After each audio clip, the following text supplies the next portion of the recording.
Hello, Unfiltered Waters family, and welcome back to our Mother's Day episode. Before we go any further, though, we wanted to pay tribute and respect to an incredible man, a man that's family, a man that is family to Missy, to myself, to thousands across the swim community and beyond. If you knew John Urbanchek, you are lucky because he cared about the person way more than the athlete. I was coached by him for a number of years. He was a staple on the national team.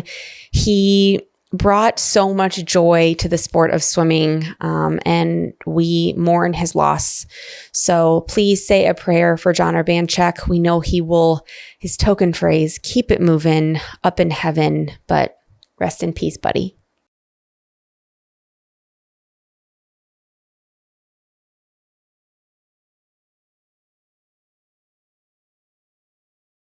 This podcast is a Cannonball Media production. If you guys are anything like us, you are willing to try and do anything to make yourselves even 1/10 better in your races. Your equipment can be a huge part of elevating you to be your best, and we are so excited to tell you about the Magic 5. They make custom fit goggles from an app that scans your face to make you a pair of goggles that fits you uniquely and perfectly. Like, what a cool concept. Katie and I have both been wearing these goggles anytime we get in the water because you know that we would never promote something to you all that we both haven't tried and tested, and we absolutely love these. They have such a sleek look. They come with an anti-fog spray that is literally life-changing, and they have not leaked one time that we have worn them. They are so comfy because they are literally made to fit your face perfectly, and you can choose whatever color you want after you scan your face in the app and order your pair. We are so excited to be able to offer you a 20% discount on your very own pair of Magic 5 goggles. Just use the website www.themagic5/unfiltered to have your discount automatically applied. We know you guys will love these as much as we do. We want to take a minute and shout out one of our very special sponsors, Little Words Project. As you guys are now well aware, we ask our guests at the end of every episode what their word is, what the word is that is motivating them, encouraging them, something that they're working towards. And we actually get to send each of our guests their own personalized Little Words Project bracelet to have as a wearable affirmation of what their word is as each of our guests is fighting for their incredible dreams. These bracelets make incredible gifts, so whether you're looking to treat yourself or treat your loved ones, Missy and I wear ours, many of them, every single day. So go shopping at littlewordsproject.com. Welcome back, everyone, to another very special episode of Unfiltered Waters. Today we have the Mother's Day edition with our moms. Whoop, whoop. First and foremost, we want to thank you both for coming on because we know this is probably your first podcast, right? Mm-hmm. Yep. Yeah. Absolutely. Yeah. So thank you for jumping in the hot seat. It won't be hot, but thank you for jumping on. And then wanted to give you guys some context of why Missy and I actually decided to do this. We had a lot of questions from parents and coaches of just kind of the parent perspective. And I think at first we were like, well, we'll answer it. And we're like, we're not qualified. I'm not qualified. You're getting to be qualified. But why not ask our own moms their perspective, your mindset, watching us grow up? So we decided we would bring on our moms for Mother's Day and have a conversation. And I think some of the favorite comments that Katie and I have gotten on the podcast are parents that write in and say that they're listening with their kids. Yeah. And that has been so special for us. Or we've definitely gotten some messages from moms that are like, I listen with my 12-year-old, my 13-year-old on the way to practice when we're driving to a competition. And so that's been so cool for us. And we definitely wanted more of a dedicated episode. And we had people submit questions for you guys and for us, which is super fun. So it'll be a little bit of me starting with asking you some questions, Mom. And then obviously Katie and Jeanne can chime in whenever they want, and then we'll switch. And then we're going to go into those questions that we got from our listeners and our audience. So yeah, I think it's going to be a great episode. Yeah, it's good. I'm so excited. And this is your first time, my mom's first time in the studio. Yes. Yes, I hadn't seen it before. How do you like it?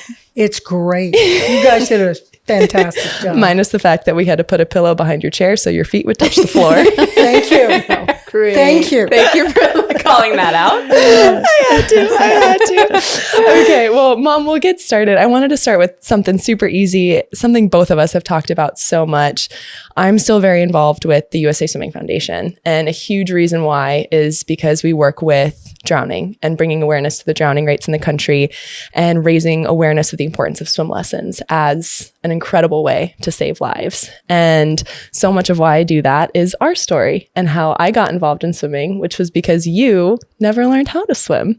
And so I wanted to ask, going back almost 29 years now, what made you make that decision? I mean, here you are, you've gone, significant amount of your life not knowing how to swim. You have a little girl and you decide to break that barrier and say, I'm going to get in with her. I want her to learn how to swim. I don't want her to be afraid of the water.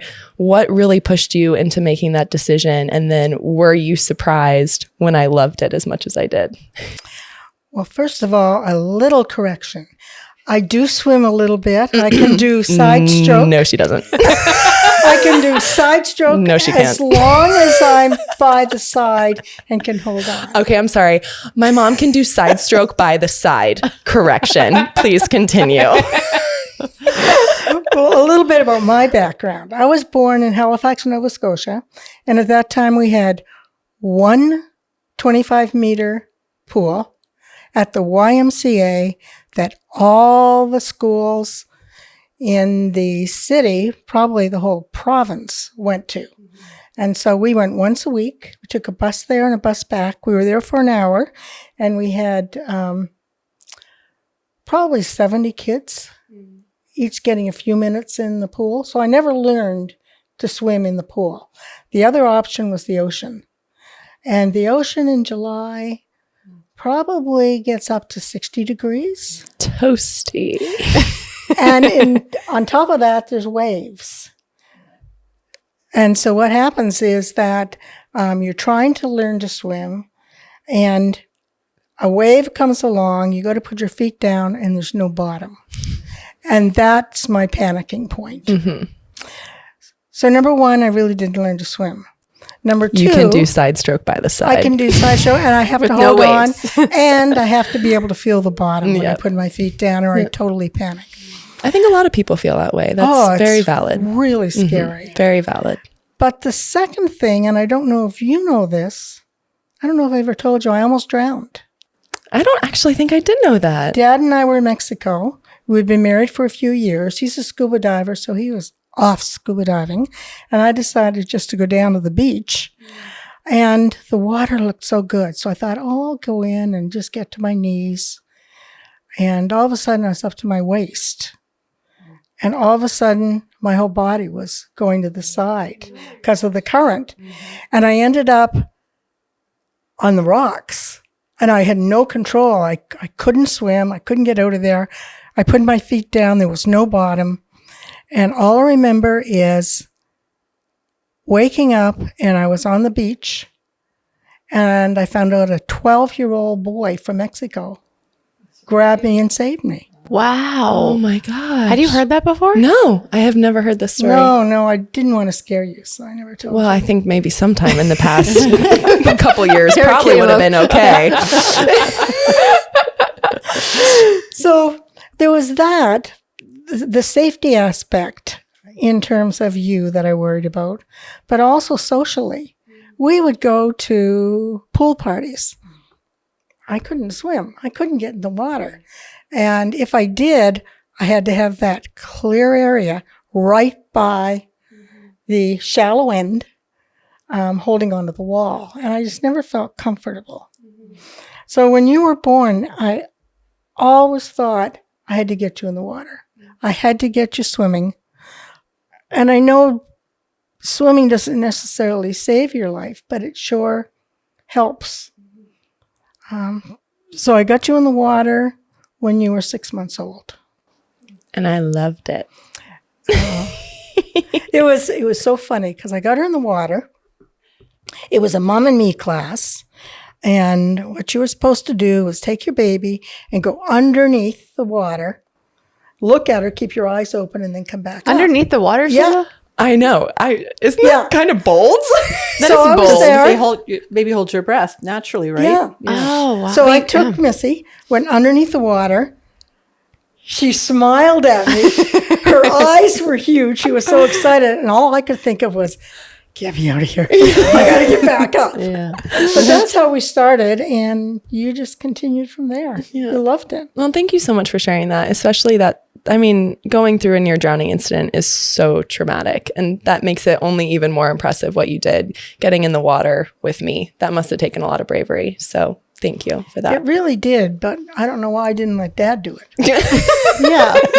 Also a good Mom and question. me class. mommy and It's me. not a dad. That's right. There you go. All right. So fast forward, you guys put me in everything growing up. We talk about it all the time. Swimming continued to be that sport for me that just brought immense amount of joy, like always so much happiness. So I'm going to fast forward us to 2008 trials, trials that my dear co-host is intimately familiar with. I remember watching her 13 years old at that meet, just like drooling on the side of the deck, like, oh my gosh. Such a fun experience for me. I qualified for those trials when I was 12. I was 13. I was the second youngest person there. And I had a great meet. I think I went 3 best times. I swam 50, 100 free and 2 IM. Wait. Oh, I didn't By know the this. way. Wow. No Yes. backstroke yet. No No backstroke. Interesting. Okay. No backstrokes. That's a huge thing when I talk to parents and families when they ask me about their kids specializing and Yeah. they're like 11, 12, 13 years old. I'm like, Do it all. you have so much time, like do everything because Yeah. you never know what's going to happen. But I had so much fun. I think we all had so much fun at that meet. And I wanted to ask you about one thing in particular, which was coming home from that meet. And it's the moment that I answer when people ask me, when did it click for you that, you know, this is really what you wanted and this was something you could do, not just kind of this pie in the sky dream goal. And it was in the car ride home from Omaha. And I remember this moment so vividly of looking at you and Dad from the back seat, because we just drove from Denver, and saying, in 4 years from now, total matter of factly, this little 13-year-old, I want to have a shot at making the Olympic team. I didn't have a shot this time. I didn't expect to, but like 4 years, I'm going to do everything it takes. And I want to come back and give myself one shot.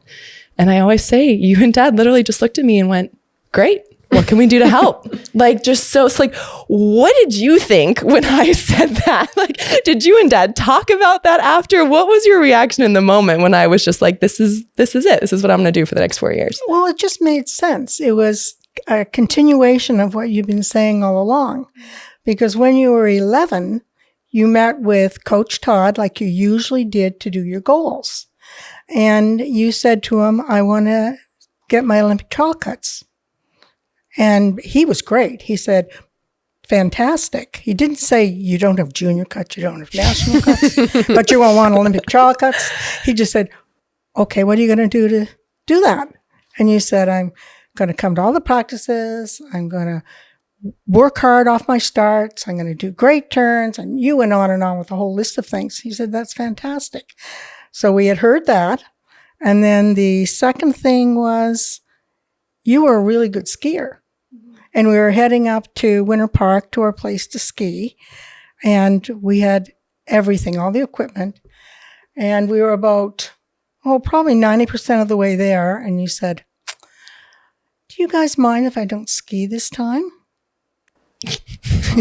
Okay. After a 2-hour drive of the mountain. And we said, what do you have in mind? What would you like to do? And you said, I'll just hang out, and I got some friends here. And you said, but I don't want to ski anymore. I don't want to get hurt. I want to make my Olympic trial cuts, and I can't afford to get hurt skiing. I don't even think I remembered making that decision myself. Yeah, you totally made that decision. And so Dad skied, and you and I went and sat in the lounge. Fun. You're welcome. All day. Oh, man. Good bonding time. I had a Bloody Mary or two. Understandably. I feel. Go ahead. Sorry. I was just thinking. I feel like something that has bonded, and people don't know this story. The two of you met at the 2011 Shanghai World Championships, and I feel like you guys kind of bonded over just shared experiences. But I also feel like you guys bonded over just your laid back let the kid go, support them. So I feel like a lot of times when parents hear, I want to make an Olympic team, they feel like they need to overly dive in and overly be involved. And I feel like your response was just how her response was, is just like, great. How can I help? Like, did you have any urges to do anything other than that? Or was it just instinct of like, Missy's got it, I'm going to let her go? Missy's got it. Yeah. And I'll help in whatever way I can. I mean, from the time she was little and swimming, she looked after herself. She took on the responsibility and the accountability for her sport. And if she wanted to swim, she got herself up. I mean, I'd be there to have breakfast ready, to put her parka in the dryer, so Which it's is nice and an warm for her. elite swim mom move, That is by an the elite way. move. If you That's want to take nice. yourself up a notch, you have go. the parka in the dryer before morning practice. And man, oh man. Especially in the winter in Denver. Yeah. You know? And so, but I agree with you, Katie. I think Jeanne and I both just felt you had it.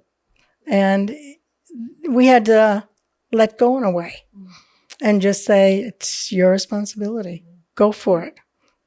But be there to assist and help. Yeah. Sure. Yeah. It's our goal. We're the ones that are going to make it happen. Exactly. But we need a heck of a lot of help while doing it, which we got from both of you.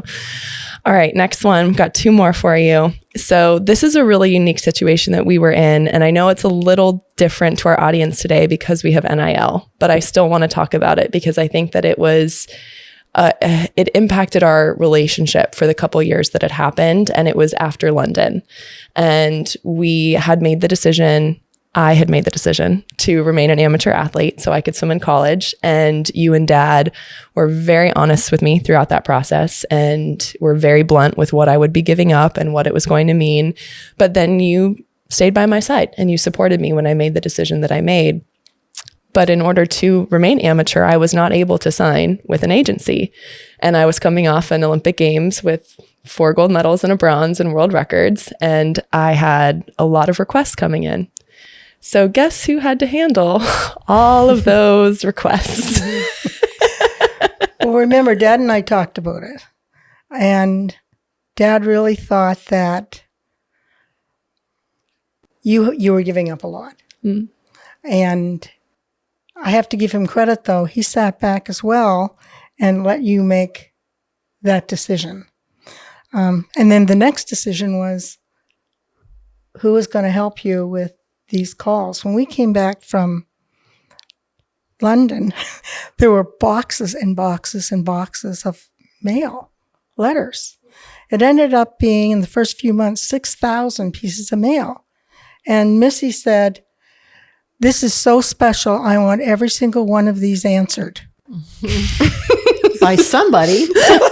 For those listening, her eyes just got very wide. And I mean, that was great. But Missy was a senior in high school. Mm-hmm. And she had all her swimming to do as well and all her training. And so we decided I was probably the best one to do it. Dad was traveling a lot, and I was a physician. And I just rearranged my schedule so that I could have more time to work on things with Missy. We were also getting requests from Vogue Italy, Vogue US, for Missy to appear in their magazine. Well, at 17, she wasn't going to go alone to a Vogue shoot with some photographer. So that meant that I was going to travel with her.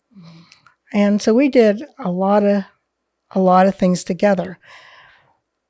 As the requests kept coming in, of course, I had to check with Missy to see what she wanted to do. And this is where we started to This was the hard part. This got to be really hard because Missy would come home from school. She was tired. She had practice. And I'd say, "Oh, we've got to talk for a minute. Let's sit down and go through this laundry list and figure out what you want to do and what you don't want to do." Because of course, she was doing a phenomenal job. I still have people to this day that say my mom is the best agent they've ever worked with because she was so responsive. Yeah. But at 17, I had such a hard time understanding that. And I would get home after these days and I would just want to be able to be at home and be with my mom and lay on the couch. And so then when she would have to come in with these lists, I was just like, I literally remember a conversation where I was like, I know the one. Can you just be my mom? Yeah. Like, that's hard. And of course, now with the hindsight and the perspective, I understand to an extent the sacrifice that she made in order to do that for me and what she was giving up and how much work she was putting in. And so it breaks me to think of how she must have felt when I said that to her. But I didn't know any better at 17. And the amount of appreciation and respect I have for you for taking on that and shouldering that literal new profession on top of your career and being a mom. I don't know how you did it. Well, when you said that, it reminded me of that conversation. I could feel the tears coming because it was so hard when you said that, because I thought I was doing the right thing, but I also didn't know in many ways what the right thing was. It was very hard when these requests came in, and I didn't know if they were good for Missy, if they'd be good for her career, if it was going to take time away from school. Or training. There's no handbook, like chapter, my daughter makes the Olympics at 17 or at 15. Yes. Here's how you Turn operate. to page 60. There's no handbook for that. So everyone's just doing the best they can. Yeah, it was difficult. Well, thank you. Oh, I know that was a lot. So we always say, I think my mom missed her calling. She was an amazing physician, I'd like to clarify. So she technically didn't miss her calling at all. But agent, travel agent. This woman can book a trip like no one. You guys can open an agency together. Done. Okay, Perfect. And then FBI agent as well. This woman can stalk like no one else's business as well. I like that one. It came in handy several times too. Other stories, other times. We'll get into it later. Okay, last question I have for you. I think one of the things we get from a lot of parents and from the podcast, from conversations I've had with parents over the years, is how do we support our child that is going through a hard time in their sport? And so I think as a family, we've all been pretty open about how hard Rio was. I've been very open about my struggles during that week and after. And so I know it'll always bring up emotions for us, but what would be your piece of advice to other parents where their child is going through a really difficult time? What was something that helped you get through that? And what was a way that you supported me that you felt like really made an impact? Just giving a little background. Everything was going great till April 2016. And we were I'll never forget it, the Mesa Grand Prix. And you were warming up, and I was partially paying attention, partially talking to other people. And you came up and you were crying, which is very unusual. And said, not really these days, but back then. I was like, Katie's like, really? She cries like every week. She comes over here. Also me, so I'm allowed to say that. Well, it was very unusual. I said, what's the matter? And she said, I hurt my shoulder and I've hurt it badly, I can tell. She said, I can't tell Todd. He'll kill me. I said, you've got to tell Todd. You go tell him right now. And her physical therapist happened to be there and her trainer. So we all got together, examined her shoulder. They felt it was a severe tendonitis. And Todd, for the first time ever since she was 7 years old, pulled her from the meet. Yeah. She had This never. is the man that would make me swim 200 breaststroke if I had a day off. So that was a big deal. So right then, we were 3 months from trials. And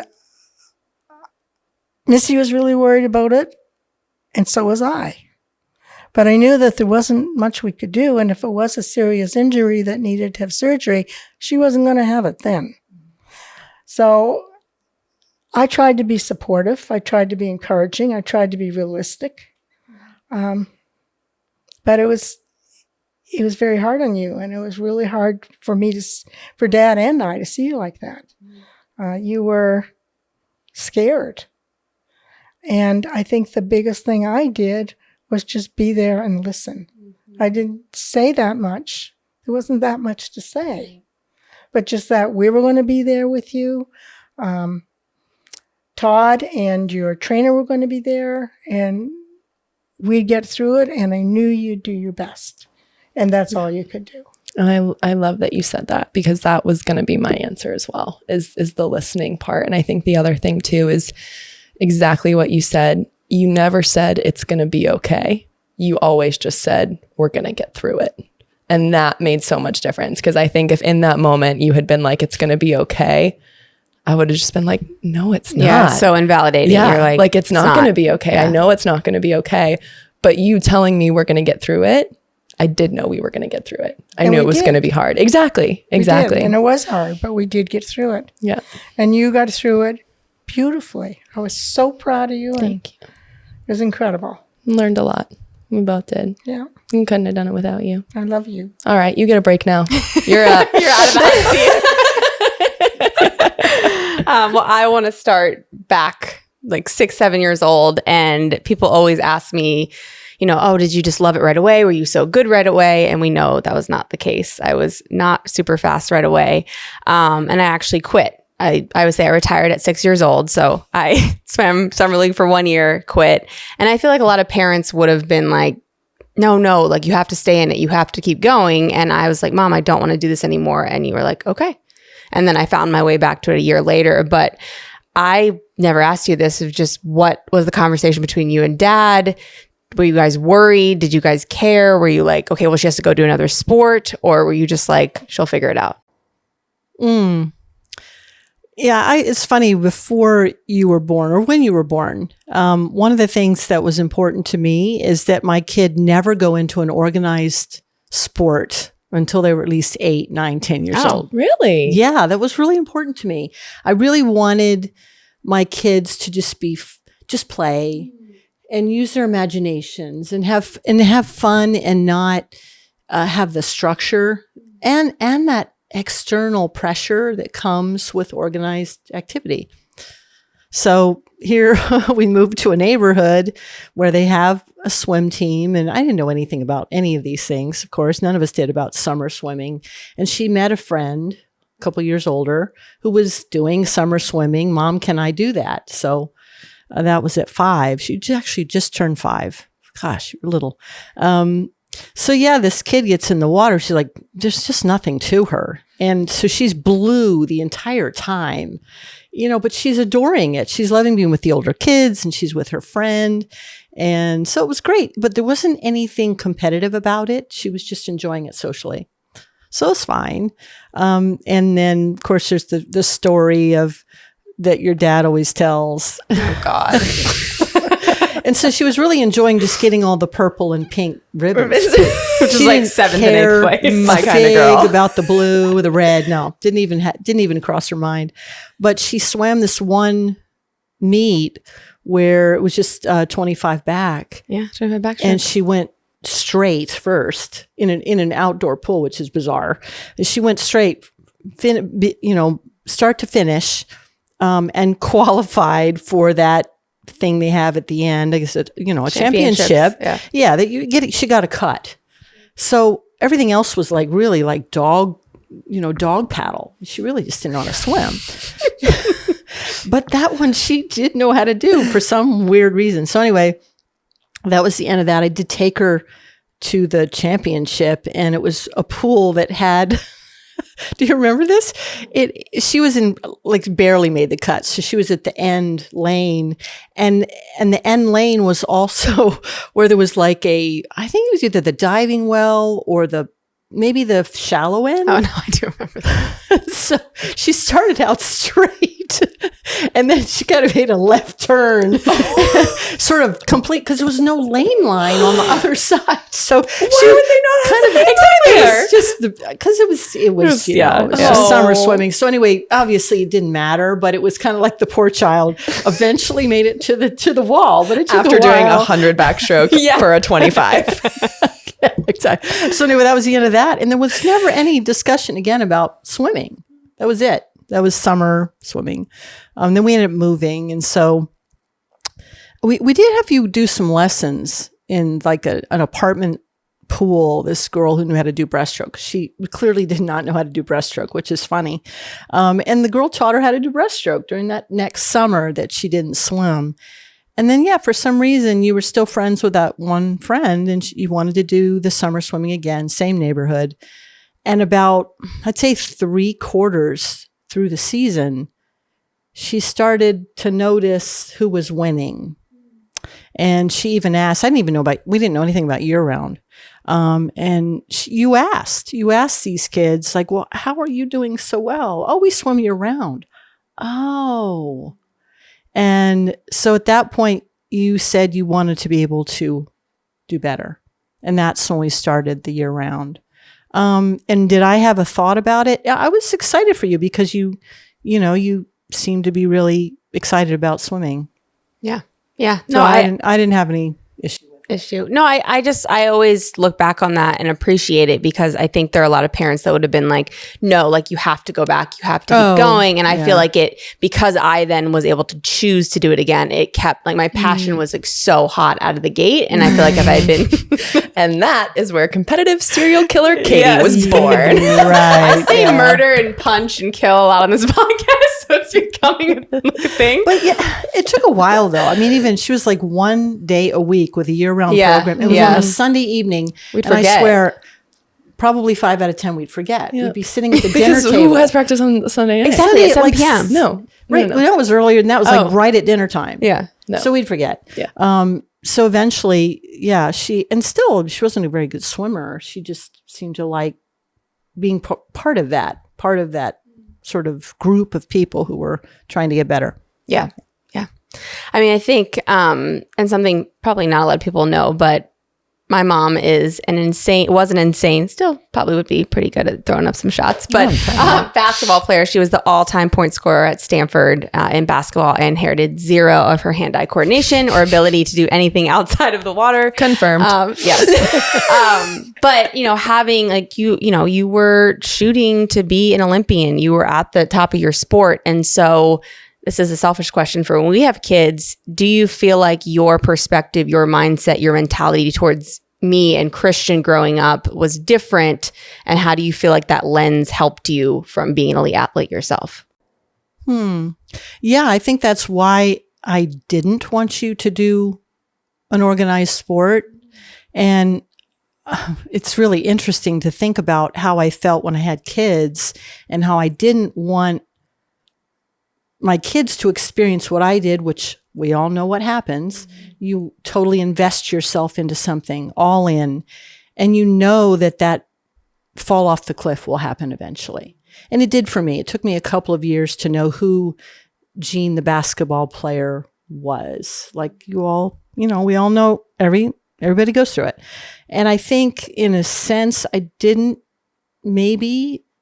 hadn't fully healed from that myself. And I wanted my kids to be normal, which is so strange. But I think that was my reaction to it, is just play, just have a balance in life, be normal. It's like, what exactly does that mean? But that was what I think my initial thought was when I had kids. Yeah. And these conversations weren't happening. No. Then. We didn't have the conversations about balance and knowing who you are Identity. outside of your sport and your career. So that must have been really hard for you to go through that. Yeah, it was just you toughed it out, you figured it out. There wasn't anybody there to help you with it. So still, now it's a whole different world. Very much so. I'm dealing now with those things that I experienced so long ago. Yeah. So yeah. Well, then, follow-up question to that. Then the first time you saw me go through that pain, which I would say Greece, my first Olympics.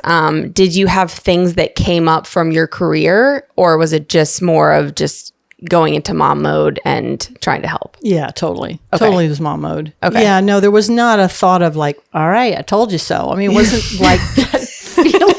That would have been hysterical. Just, yeah. See, I knew this was going to happen, or to myself, that I knew this was going to happen, and why didn't I prevent it? But yeah, I think it's more of just a little more of an understanding. And plus you were at such a higher level that, to me, that you were so much more vulnerable than I was in my world.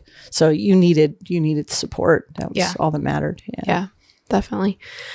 This is the question that I feel like I get the most, you get the most, of parents ask us, well, how do you instill that hard work in your child? Or how do you make sure your child's dedicated, And I always kind of laugh because I know that's not how you were. That's not how I was.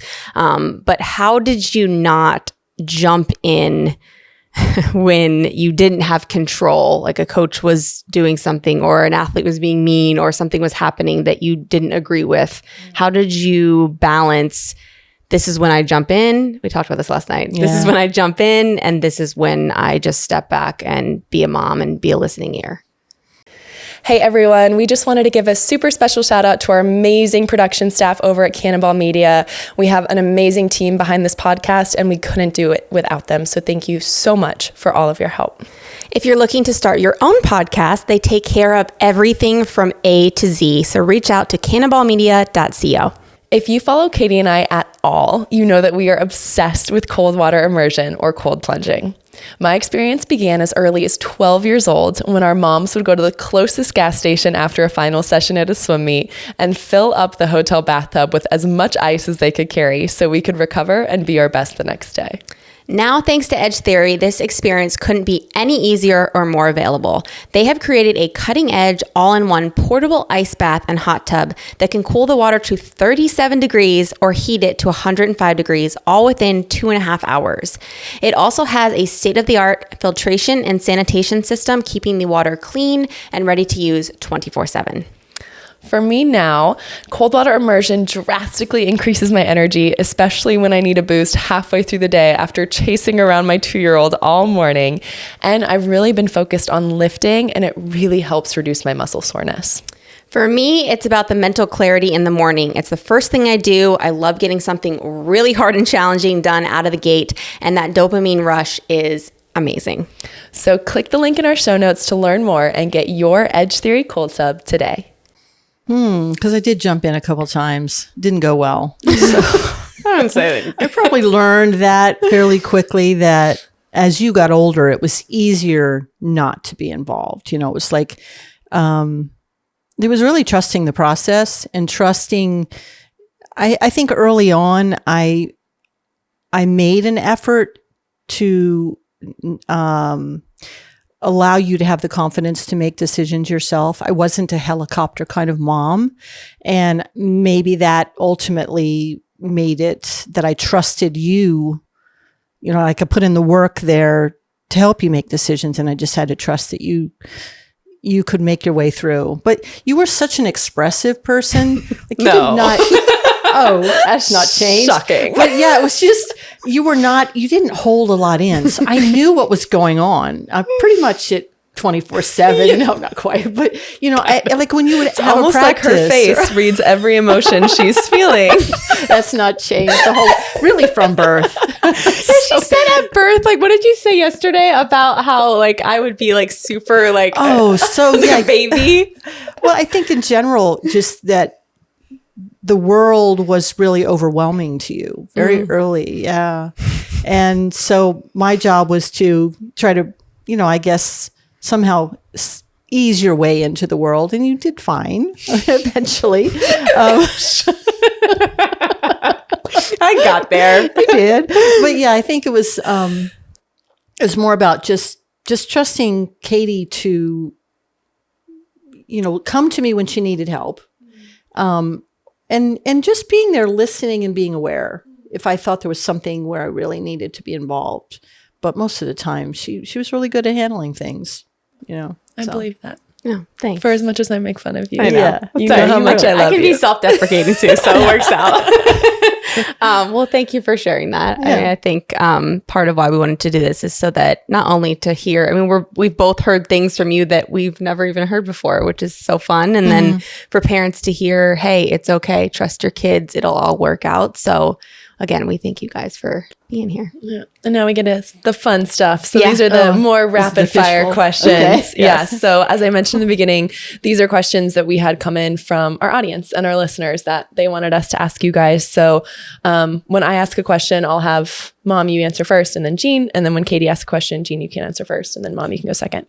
All right. What is your most proud moment of being a mom? Being a mom or a mom of a swimmer? Your choice. Your choice. We'll talk specifically about the swimming part later. So if you want it to make it just mom, you can. My most proud moment, and this is hard to talk about, is going back to Rio. And the way I said this wasn't going to happen. The way you handled everything was such maturity and grace when I knew inside you were hurting so much. And that was even bigger than seeing you get medals in London, seeing you in Rio, and just the way you were able to get through it so beautifully. And as I said, I knew you were hurting so badly. Thank you. It's because I had a role model on how to do that. Oh boy. I had a little extra time. Thank you. I know you were like, thank God I was first. There are a lot of them. And, I have to say it's your marriage to Todd, the wedding and coming to a place where I guess always what I hoped for you is that your swimming and your laser focus about who you were as a swimmer, that you were able to finally be able to reach out and share your life with someone and commit to another person, all that give and take. And I was just so proud of you that you were able to make that, that kind of that transition to the real world and your future with someone else. So yeah, that was cool. I love that. Me too. Yeah, I would never have thought that. Shout out Todd also for being my better half. Yeah. All right. So this one is, at what point did you realize your daughter had a talent for the sport of swimming? Oh gosh. State record 100 breast. Boom. Easy money. Because it was like that. Just, I think for her, suddenly she was telling us she was going to the Olympics. Now, not 2004. Because you were 10. I was 9. 9. So just about to turn 10, right? Yeah. So at that point, all of a sudden, she was practicing her autograph on anything that was paper. No lie. I mean, it was everywhere. They made the kitchen. I was just like, do I loop to the T or do I not loop to the T? That is the real important question of today. So she was really clear about it. She was going to the Olympics. I didn't say what event, but it was real. And she was 2008. She was thinking 2008. So there it happened in 2004. What a shock. But yeah, so that was it for sure. Incredible. And when you made it, not hearing your the end of that. autograph was pristine. Perfection. Oh my God. Funny story. When Missy was 6, we were at in summer league, and we were at the finals, the championship. And it's a great, big, huge league. Rocky Mountain Swim League. Shut up. Yeah. And Dick's mom was there, my husband's mom, Missy's grandmother. And she was really proud of Missy, of course. You know what this one is. Yes. And so she went through. Missy had qualified in, I think you were allowed to qualify in 3 individual events, which she did. And one of them was the 25-meter backstroke. And which was her best event. So she got in the water and she got the league record. 24:48. I'll never forget. Oh, wow. Goodness. That's amazing. It kind of has a nice ring to it. We framed it. I think it's also my only record that still stands. Okay, other than my 200 freestyle record and some high schools. Okay, it's my oldest record. Roll that back. That's her oldest record. It still stands.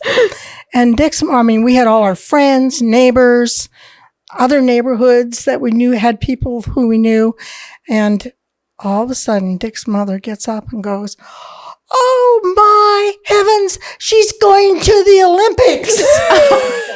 Dick and I were mortified. Oh my God. And I was going, and I should have just shut up, but I couldn't. And I was saying, she plays basketball and volleyball and stuff. She skis and she's so young. We don't know what she's going to do in the future. And I mean, I couldn't stop talking. And Dick finally looked at me like, "Would you please stop?" Done. So that was number one. Then Missy goes to school that fall. So she would have been what, in first grade, second grade? First grade.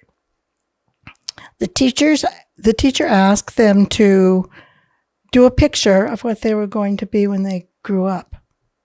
Missy came home with a podium with a stick person on top. Very, very well done, stick. Yes, I believe very it. well done. And she goes, "I'm going to be in the Olympics when I grow up." We still have that. I love Yeah, we that. still have it. Very cool. Still have that. Oh my gosh. We lost my grandmother before London, and that was always one of my, I mean, not a regret, because obviously there's nothing we could have done, but I know she was, I think, probably the first person who really believed that I was going to go to the Olympics. And so while I was there, I knew she was there in spirit, but it would have meant everything to me if she could have actually been there to see it come true. That would have been so special. Okay, so we kind of talked about this a little bit, and I know it's a little bit of a hard question because Katie and I both do have a lot of intrinsic motivation, and we always have. But one of the questions we did get was, how do you as a mom instill work ethic into your child? So I know it's tough. Were there times did you feel like we needed that encouragement? I think to answer that question, I'm going to go to something that Jeanne said. And you were talking about because of your involvement in sports, perhaps not wanting Katie to get involved in organized sports until she was older. I wasn't involved in sports. And so when Missy started to get interested in things, I was like, go for it. Just enjoy it. Have fun. And she was doing gymnastics, probably not the best choice for 6'2" Right. woman. Skating, which didn't work out well because in her first lesson, I fell in the mother class and smashed my head. So that was the end of skating. We weren't going to do that anymore. But in all the team sports, what I said was, and your dad agreed, you need to commit yourself for the season. You can't let your team down. You can't let your coach down. At the end of the season, if you don't want to do it anymore, if you don't like it, that's fine. But you don't quit halfway through. And I think that we just planted that seed right from the beginning with you. Yep. And it's such a good lesson to learn. And I think I even understood that at a younger age too. Like, I think that was something where even though I might have been a little frustrated at the time that I couldn't just stop, I did think even that young, like I understand why it is important for me to finish out a commitment and serve the responsibility that I committed to. And then I knew you guys were going to be honest to your word. And I think that's a testament to you and Dad as well, that if I did get to the end of the season and was like, I don't want to continue with this sport anymore, I knew I was going to get no pressure from you or Dad to do so. I think the thing too is that you saw Dad and I going and supporting you. I mean, we were there when you were playing soccer on the wet field, and we were freezing cold under the tent with our Starbucks shaking. I mean, you saw us there too. I mean, when you were committed for the season, we were committed for the season. Amen. No Amen. matter That's what a big sport. point. Yeah. Thank you. That's a really important point. Well, I'm going to lend a completely different slant on this one. Love it. I felt like, at least with Katie and that type of person, I guess, her child, she was very obsessive about certain things. And to me, there was a passion that connected with that. And I felt like for her anyway, she had not only found a passion, that was something you were very early felt like you wanted to be the best at. for whatever reason. And even though you were this skinny little kid and you weren't very good for quite a while, you still stuck with it. And I never had to say a thing to her. And we never even talked about it. But with my second child, with my youngest, he was a little less sure of what he wanted to do. And he tried lots of things. And as soon as I got a sense from him that this wasn't right, you stop whenever you want to stop. It didn't make him go. And I felt this has definitely got to be with my brother and my father. There's really some bad stuff there. And one of the things I watched my poor brother do is he would start something and he would hate it. And my parents would make him keep going. And so that kind of stuck with me. And so again, the way I parented my own children is I felt it was, if I didn't see any passion or love or interest, I wasn't going to make them stay. It just didn't seem right to me. So in his case, or if I had a child like that, and I've had friends who we've talked about this too, is when do you say, stick with it? When do you say, okay, if this isn't for you, it's okay if you stop. I really don't know what the answer is, to be honest. Yeah. I feel like it's by your kid. It's really by knowing the your kid, kid. by knowing your kid and not forcing them to do something just for the sake of you gotta stick with it, because that's what people do. So anyway, I had very different children. With you, it's like go, and there was nothing. Yeah, she was a force for sure. Yes. Okay, so what was the hardest part about being a swim mom? Other than just slogging the miles, in the car, driving before you could drive, that, and especially again, having a younger child, I really tried a lot. We were homeschooled too. So I would bring him with me when Katie would have a 3-hour period of time. We'd do something together, it was tons, especially when the weather was good. I brought him. But it was a long chunk of time to be away from my younger child. So that part was a challenge. I would say that's probably the hardest part, is just having more than one kid and feeling like one kid's getting more of me than the other. Yeah. So. You didn't have that problem. No, I just had you. One and done. I really enjoyed being a swim mom. I really enjoyed being with other swim moms. I think the hardest part was when you got older and I started hearing and reading people who weren't as supportive as I would have liked them to have been. And I also knew that you were hearing and reading some of the same things. And to block out some of those voices at times were difficult, because I knew that those voices were hurting you and affecting you in some ways. And there were times that the mama bear would come out. And there were times that I felt like answering some of those things that had been written. And just to stay away from things like that and put everything in perspective. And Did you ever? We know the answer to that one. What was your alias name? Come on. Yes, I did. And I got caught because the person from that particular magazine wrote me separately and said, D.A., I'm not sure how to answer that one.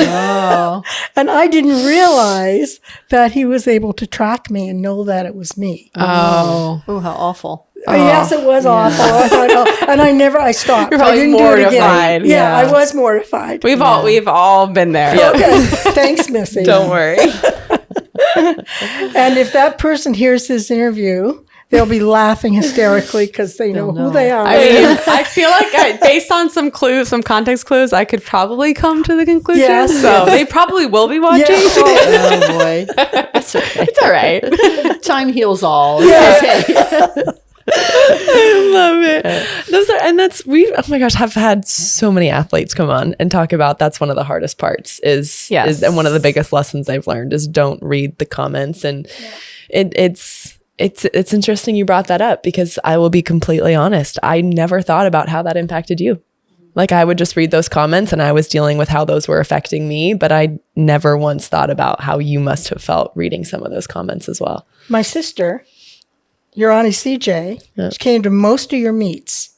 Almost all of them. As soon as the meets were over, we literally sat there with our laptops waiting for the comments to come up. No. And when they were great, I mean, we were like, listen to this one. Listen to this one. That's such a You guys need a hobby. Oh my gosh. You were a hobby at that time. You need a different hobby. A different hobby. But it was true. We did our Dick would sit there and go, oh my heavens, here we go. I can absolutely see that. The double bedroom, dad on what, you and CJ and the residence inn just. Yeah, exactly. We would, but we'd be sitting there waiting for it to pop up. That's awful. Wow. That's awful. Okay, this one's easy. Did you ever let your girls skip practice if they were too tired or having a bad day? That's a really good one. When we were talking about the coaching and interference or input or whatever, I had a rule for myself, and it was that the coach is the coach, the parent's the parent. The only time that I had my trump cards that I could use were for school reasons or illness. And that's when if the coach said, oh, no, you'll be fine, and I felt that Missy was sick, if I felt you were sick, that was it. You weren't going to go to practice. So it would depend on how you were feeling. If you came home and said, I'm so tired, I haven't got my homework done, I'm not feeling great, I just need to get things done and get a good night's sleep, I'd say go for it. Mm-hmm. You can take a day off. Do you feel okay about it? Are you asking me now if I feel okay about it? Should I answer that? What would you have said?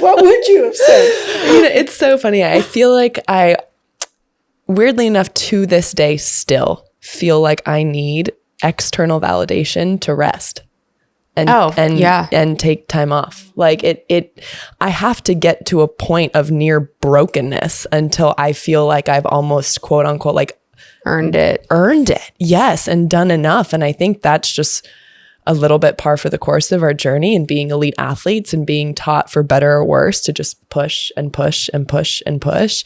And so, yeah, I think there were very few times where I kind of came home and was like, I think I do. Like, I really think I need to take some of this time off. And I think because it happened so infrequently and it was so uncommon for me to voice that, it kind of, I think, maybe you can correct me if I'm wrong, made that a little bit easier for you to be like, if she's saying she needs a practice off and she needs time off, she really needs it. And I'm definitely not going to be the one to be like, no, you should go. Well, that fits in with what I said before about accountability and responsibility. You looked after that. And so if you knew you were going to miss a practice because you were so tired, you'd given it some thought and it's what you needed to do. Yeah. The trust piece of it. Yes, the trust piece of it. Yep. Yeah. So important. Exactly. That was never an issue. I'll be like, I remember 102 I degree would not fever. be in her way. I mean, there were a couple differences too. Katie was homeschooled. Yeah. So she never had that huge, overwhelming workload of trying to do school and train. And so I think that really freed her up to make sure she never had trouble sleeping. So I knew, she was doing a good job in keeping healthy. So she was just so motivated. There's just one funny story. This is at Loyola, and there was a meet in which she was doing really well, and all the vents along the edges were blocked. Mm-hmm. And so all the athletes were getting swimmer's cough. Have you ever had that where yes, right. The surface of the water has those gases, and Katie had a ridiculous. Yeah, this was like another level. Cough. It was bad. So my husband decides he's going to make this decision, and she's not going.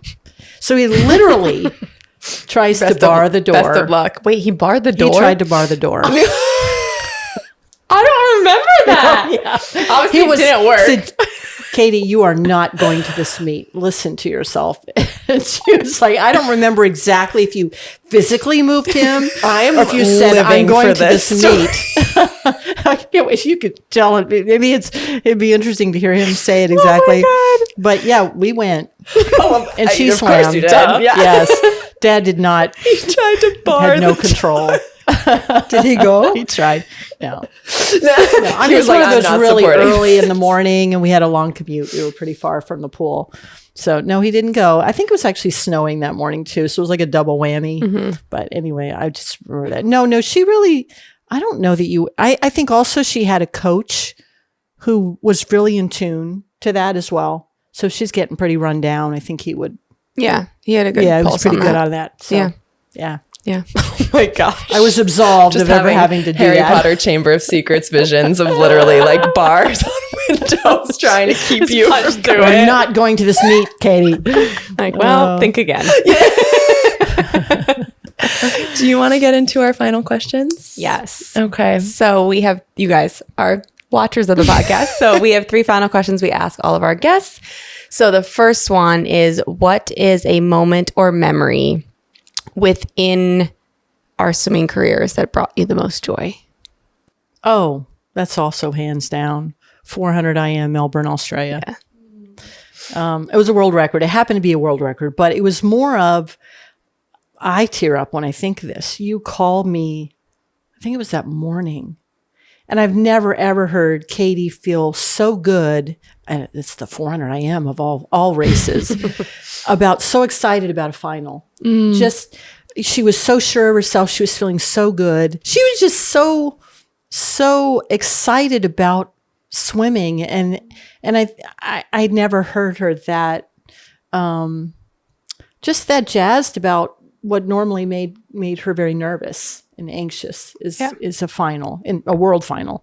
And so, yeah. And then to have finished with that kind of a finish, it was more of, I think it was the morning call that really got me like, oh my gosh, I wished all of your races had been that way. Yeah. But that one was really special. Yeah. I remember that. Yeah. Getting like hug you. Like, I feel like not many people know, but there are a few times where I've seen you get really emotional. And I remember like walking up and you had tears in your eyes and I was like, oh my gosh. And then like we had this amazing hug, and it was one of my favorite memories too. Yeah.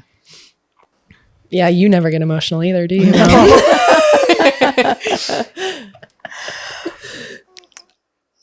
I think that one of my favorite memories, and it's because it was favorite for you too, I think, is in London after your 100 back. And you looked up and they had the, what do they call it? Not the television, but the... Well, I was at the NBC booth and they had the camera at the NBC booth with the recording of your and Dad's reaction. Yes. Oh my gosh. Because Dick and I were sitting, you know where the seats were for the Olympics. We were sitting like in the, I think, second back row. London's pool, for those that don't know, the stands were like wings. So they came up really high, really, really high on both sides. And then there was like a drop down to the pool at the bottom. My mom and dad were in the nosebleeds. Wait, like what? absolute nosebleeds. All the Great parents seats, were. sweet parents got. Yeah, we were all up there. I have to tell this story too, because Dad tells it perfectly, but it's so incredible. So it was the night of the 100 backstroke and I was going in seated second. And so NBC did want a camera up there to get my parents' reactions. Yeah. So that meant the cameraman had to go awesome. all the way up. So, I mean, he is climbing flight of stairs with this massive camera. So he gets up there, he gets to my parents, I mean, just dripping sweat, bright red, and looks at them and goes, Mr. and Mrs. Franklin. And my dad looks at him and goes, no. That's so mean. They say he just went white and they gave him like 2 seconds before they were like, no, we're kidding. That's so funny. So that footage was hard earned. Wow. That was a special moment though. Yes. Getting to see your reaction and then actually getting to see you after too. And isn't that when you saw the your classmates? Yes. Yeah, my classmates from my high school back home were holding a watch party back in Colorado. That's so cool. And the NBC affiliate 9 News in Colorado was filming it. And so I literally went back to back of seeing my mom and dad in the stands and then seeing like 50 of my classmates at a giant watch party watching me win. And it was unreal. All right, our second question is a moment from within our swimming career, or from outside of our swimming. I always ask the first one. No, okay, I'll start over. All right, so our second question is a moment from outside our swimming careers that has brought you the most amount of joy from being our moms. I have to steal some of your ideas, Jeanne. Hey, that's called being in common. Common shared memories. It was two things. It was the wedding, which was absolutely amazing, and seeing you so very, very happy and having found your partner for life, Hayes. And then the second thing is the birth of our little granddaughter, Kate. And those two moments, as you said so well, just seeing your life come together outside of swimming, seeing you so very happy and just really believing life goes on in a very special way. Yeah. I wasn't sure if you were going to say the childbirth or not, because I know that being in the room while your daughter goes through an unmedicated birth is a little more traumatized. So I'm so glad that now we can sit here with happiness and look back. Time heals all. Yeah. So minus the birth of a child, which Katie, of course, hasn't had yet, what she said. So definitely the wedding. That was a really special weekend, a special time for all of us to be together and share in that. So, yeah. And I can't wait for the 10-year since I was absent for this amazing event. Every time we talk about the wedding, I'm like, it's fine. We have the 10-year. It's gonna be so much better than the wedding. So much FOMO. I'm like, I understand that like we weren't best friends when you guys got married, but like now I'm really upset that we weren't. And so thank you for doing it again for the 10 years. So yeah, we'll be fine. All right, final question. You guys know we always ask a word that means so much to the person, encompasses what you're working on or just something that's really important as you look ahead. So what is a word that has done that for you today?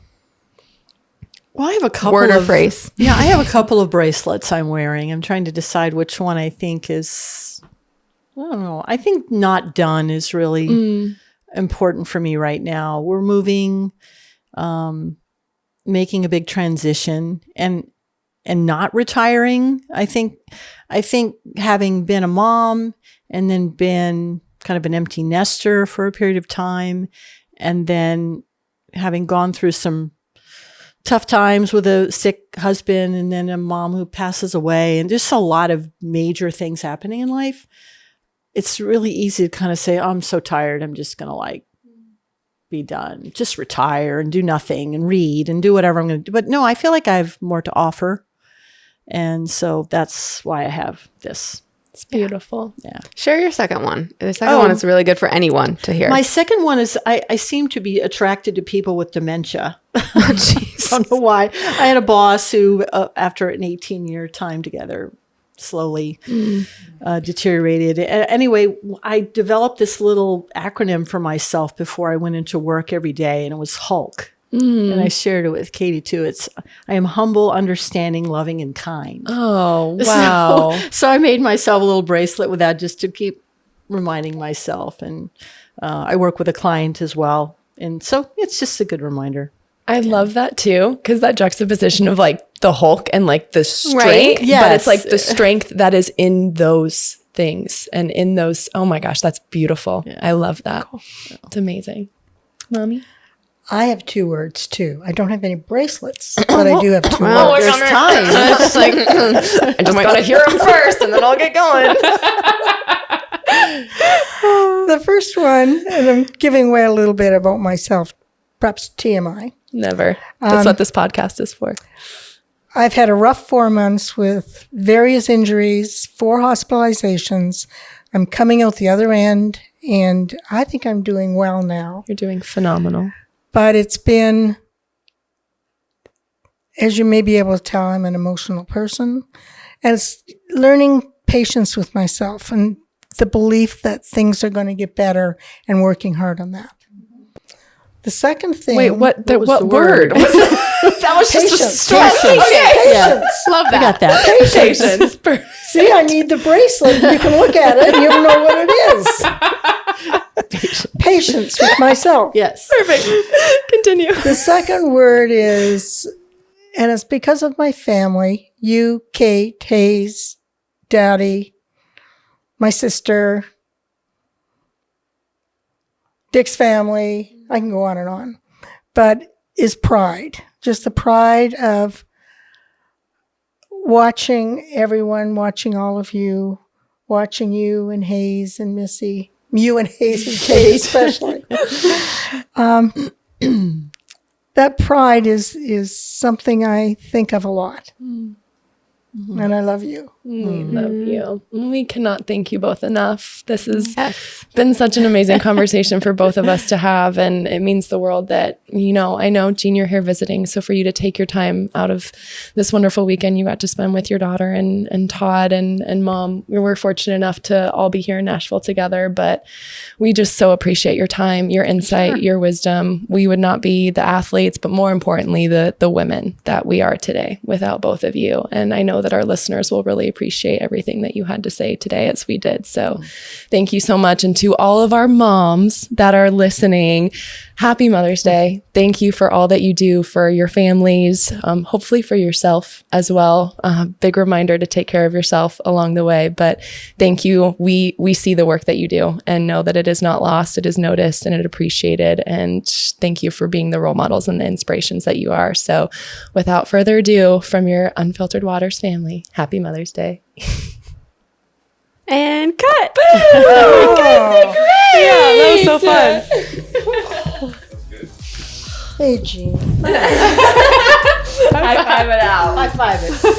Thank you so much for listening and watching Unfiltered Waters. We are so grateful for your support. If you could please hit that subscribe button on any of the channels that you're watching and maybe even give us a rating or review, we would appreciate it so much. Thank you again, and we'll talk to you soon.